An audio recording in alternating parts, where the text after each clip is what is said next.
नमस्कार, मैं हूं गोविंद कुमार और आप देख रहे हैं सनम न्यूज। आइए देखते हैं आज की हेडलाइंस। एक तरफ जहां मुजफ्फरपुर में पतंजलि संस्था के विरुद्ध परिवाद दर्ज कराया गया, तो दूसरी तरफ आयुष मंत्रालय ने पतंजलि को क्लीन चिट दे दिया है। पूर्व केंद्रीय मंत्री रघुवंश प्रसाद सिंह के बाद उनके भतीजे और ड्राइवर भी कोरोना संक्रमित। 1 जुलाई से शुरू हो रहा है चतुर्मास। 148 दिनों तक नहीं कर सकेंगे कोई भी मांगलिक कार्य। पटना से चलकर बाई रोड जयनगर के लिए सीएम नीतीश कुमार का काफिला दरभंगा एनएच होते हुए दिल्ली मोड़ से सीधे पहुंचे। इंसाफ के लिए दर दर भटक रहे मृतका नाबालिग बच्ची के परिजन। हमारे संवाददाता अभय राज की एक्सक्लूसिव रिपोर्ट। आइए नजर डालते हैं पूरी घटनाक्रम पे। कुख्यात बिट्टू ठाकुर अपने गिरोह के साथ गिरफ्तार, भेजा गया जेल। पतंजलि संस्था द्वारा कोविड-19 की दवा की खोज की गई। मुजफ्फरपुर के सामाजिक कार्यकर्ता तमन्ना हाशमी ने खुद दवा बनाकर देश को गुमराह करने का आरोप लगाते हुए पतंजलि विश्वविद्यालय के संयोजक स्वामी रामदेव और पतंजलि संस्थान के चेयरमैन आचार्य बालकृष्ण के खिलाफ मुजफ्फरपुर के सीजीएम कोर्ट में परिवाद दर्ज करवाया है। यह परिवाद धारा 420, 120 बी, 270, 504, 34 के तहत मुकदमा दर्ज किया गया है। एक तरफ जहां पतंजलि पर मुजफ्फरपुर में परिवाद दायर कराया गया, वहीं दूसरी तरफ आयुष मंत्रालय ने पतंजलि के दवा को मान्यता दी है। पूर्व केंद्रीय मंत्री और राजद के वरिष्ठ नेता रघुवंश प्रसाद सिंह के कोरोना पॉजिटिव पाए जाने के बाद स्वास्थ्य विभाग की टीम ने रघुवंश प्रसाद के संपर्क में आए 250 से ज्यादा लोगों के सैंपल लिए थे। जांच में केंद्रीय मंत्री रघुवंश प्रसाद सिंह के 3 भतीजे और ड्राइवर को भी कोरोना संक्रमित पाया गया। हालांकि इन सभी को इलाज के लिए हाजीपुर भेज दिया गया है। 1 जुलाई से शुरू हो रहा है चतुर्मास। 148 दिनों तक नहीं कर सकेंगे कोई भी मांगलिक कार्य। ऐसे में 1 जुलाई से 25 नवंबर तक कोई भी मांगलिक कार्य नहीं हो पाएगा। खासकर चतुर्मास के दौरान शादी विवाह और मुंडन संस्कार को पूरी तरह से वर्जित माना गया है। ऐसे में इस अवधि में शादी विवाह से जुड़े लोगों की जीविका का साधन भी पूरी तरह से ठप हो जाएगा। सनातन धर्मावलंबियों के लिए चतुर्मास की शुरुआत 1 जुलाई से हो रही है। इस बार 2 माह अश्विन मास होने के कारण चतुर्मास 5 महीने का होगा। धार्मिक मान्यता के अनुसार देवउठनी एकादशी 148 दिनों तक जारी रहेगा। इस अवधि में 5 महीने तक सभी शुभ कार्य, शादी विवाह, मुंडन इत्यादि वर्जित रहेंगे। पटना से चलकर बाई रोड जयनगर के लिए सीएम नीतीश कुमार का काफिला दरभंगा एनएच होते हुए कमला नदी के निर्माणाधीन रिंग बांध के पास पहुंच चुका है।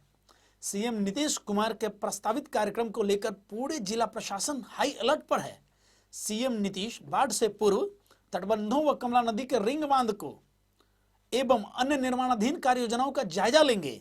साथ ही राज्य के अन्य विकास योजनाओं की भी समीक्षा करेंगे। जी हाँ, ये रिपोर्ट देख रहे हैं हमारे संवाददाता चंद्रभूषण की, जो जहां सीएम नीतीश कुमार स्वयं पहुंच चुके हैं रिंग बांध पर और जायजा ले रहे हैं, निरीक्षण कर रहे हैं कि किस तरीके से काम चल रहा है। पूरी कार्य प्रणाली को समझने का प्रयास कर रहे हैं। जिले के तमाम वरीय पदाधिकारी वहां पहुंचे हुए हैं। जिलाधिकारी, एसपी, एसएसपी समेत जयनगर के तमाम वरीय अधिकारी इस वक्त यहां पर उपस्थित हैं। माननीय मुख्यमंत्री श्री नीतीश कुमार द्वारा आज दरभंगा जिला के केवटी रनवे एयरफोर्स स्टेशन में निर्माणाधीन सिविल एयर स्ट्रिप, हवाई पट्टी एवं हवाई अड्डा टर्मिनल का निरीक्षण किया गया। माननीय मुख्यमंत्री महोदय द्वारा इस अवसर पर उपस्थित भारतीय हवाई अड्डा प्राधिकरण के डीजीएम को दरभंगा हवाई अड्डा के हवाई पट्टी एवं टर्मिनल भवन से बचे हुए कार्य को तीव्र गति से पूरा करने का निर्देश दिया गया है। और एक स्पेशल रिपोर्ट। इंसाफ के लिए दर दर भटक रहे हैं मृतका नाबालिग बच्ची के परिजन। आइए नजर डालते हैं हमारे संवाददाता अभय राज की एक एक्सक्लूसिव रिपोर्ट पर। एक तरफ जहां बिहार पुलिस के मुखिया बिहार पुलिस की पीठ थपथपाते नहीं थकते, वहीं सूबे के मुजफ्फरपुर जिले में पुलिस अपने कार्य प्रणाली के कारण इन दिनों चर्चा का विषय बनी हुई है। महज 8 वर्षीय नाबालिग बच्ची की हत्या कर दी जाती है और मृतका के परिजन इंसाफ के लिए वरीय अधिकारियों के कार्यालय के चक्कर लगा रहे हैं।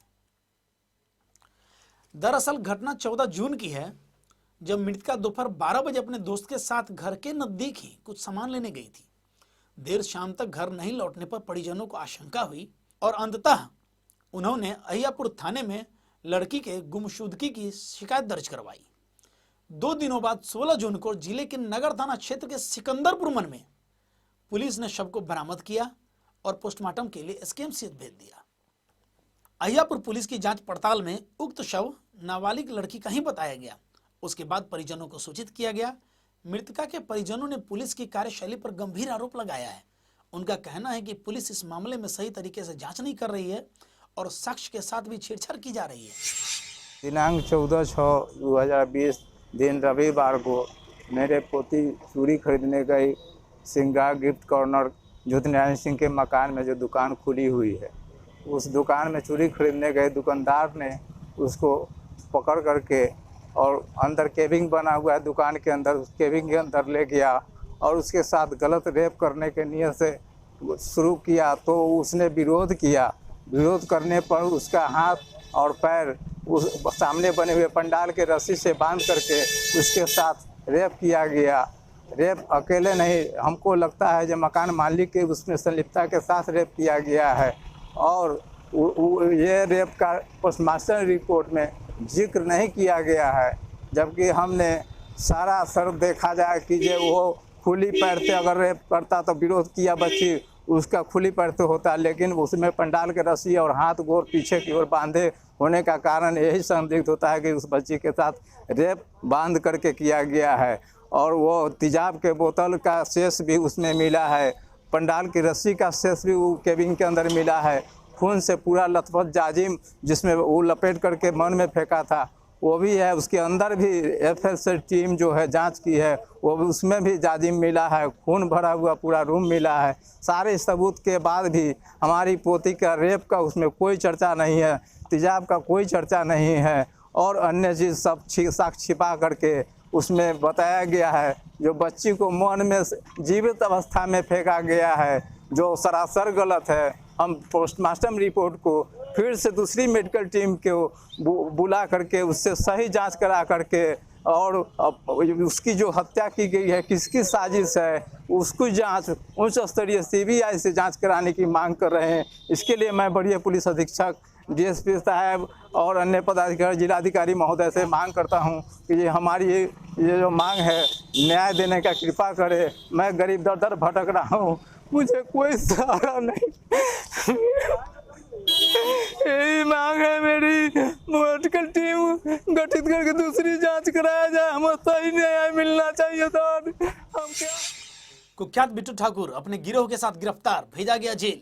मुजफ्फरपुर जिले से एक बड़ी खबर आ रही है। जिला एसटीएफ ने मुकेश पाठक के करीबी माने जाने वाले उनके तीनों शागिर्दों को विभिन्न इलाकों से धर दबोचा है।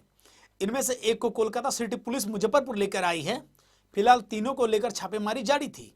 दूसरी ओर इन्हीं में से एक के परिजन ने कोर्ट में अर्जी देकर अपने पुत्र गौरव आनंद उर्फ राजा की जानकारी पुलिस से मांगी है। पुलिस सूत्रों की माने तो कांटी कुसी के बिट्टू ठाकुर के खिलाफ हत्या, रंगदारी, लूटपाट व बैंक लूटकांड के अलावा जिले के विभिन्न थानों में अन्य बहुत सारे मामले दर्ज हैं। इसके अलावा सीतामढ़ी, शिवहर और मोतिहारी में भी केस दर्ज हैं। जानकारी के अनुसार कांटी रैक पॉइंट में वर्चस्व में गोलीबारी को लेकर भी यह शख्स सुर्खियों में आ चुका है। देश भर के लगभग आधा दर्जन बैंकों में बैंक डकैती कर चुके और 40 से ज़्यादा बड़ा बैंक डकैतों का ग्रुप बना चुके कुख्यात अपराधी बिट्टू ठाकुर, झुनझुन ठाकुर और रजनीश, जिसे मुजफ्फरपुर पुलिस ने पिछले 24 घंटे में लगातार कई दिनों की कार्रवाई के पश्चात में सिटी एसपी मुजफ्फरपुर श्री नीरज कुमार और उनकी टीम के सहयोग के द्वारा गिरफ्तार किया है और इसने 1 दर्जन से अधिक बैंक डकैतियों एवं हत्या की साजिशों में अपनी संलिप्तता स्वीकार की है। इस प्रकार अपराध को रोकने में पुलिस को एक बड़ी सफलता मिली है और जब इससे पूछताछ की गई तो इसने कुल बैंक डकैतियों में, जिसमें इसने 90 लाख से ज़्यादा रुपए डकैती में लूट और डकैती में प्राप्त किए, उसके बारे में पुलिस को अहम सुराग मिला है। इस प्रकार पुलिस को एक बड़े बैंक डकैती ग्रुप का खुलासा करने में सफलता मिली। क्या बरामद इनके पास? अभी तक के जो इससे पूछताछ की गई है, इसने अपराध के दौरान जो हथियार है वो 4 हथियार बरामद किए गए हैं और इसके अलावा गोलियां बरामद की गई हैं। इसके अलावा इसका जो 1 दर्जन से अधिक जो लूट की घटनाओं एवं बैंक डकैतियों की घटनाओं में जो ये शामिल रहा है, उसमें इसने अपनी सफलता अपने इस तरह की सूचना है कि दूसरे ग्रुप के द्वारा अगर कोई बैंक डकैती किया गया उससे भी जो है कि लेवी के रूप में पैसा मांगते थे, ऐसी सूचना है। उस पर हम लोग कार्रवाई कर भी रहे हैं। जहाँ तक इनका आपका कहना है कि भूमाफियाओं से इनके संपर्क में, भूमाफियाओं के संपर्क अभी तक के अनुसंधान में नहीं आया है। अभी सीनियर सब ने जैसे बताया कि ये ग्रुप जो है काफ़ी टेक्निकली साउंड ग्रुप था और ये अपने जो है कि अन्य सदस्यों को भी टेक्निकली साउंड करते थे। पहले बैंक का रेकी करते थे और वहाँ से वीडियोग्राफी उसका बनाते थे और उस वीडियोग्राफी को अपने ग्रुप के हर सदस्यों के पास व्हाट्सएप के जरिए भेजते थे और उसके हिसाब से ये प्लानिंग करते थे कि कैसे ये जाएंगे। आज के लिए बस इतना ही। बने रहिए सनम न्यूज के साथ। मैं गोविंद कुमार, धन्यवाद।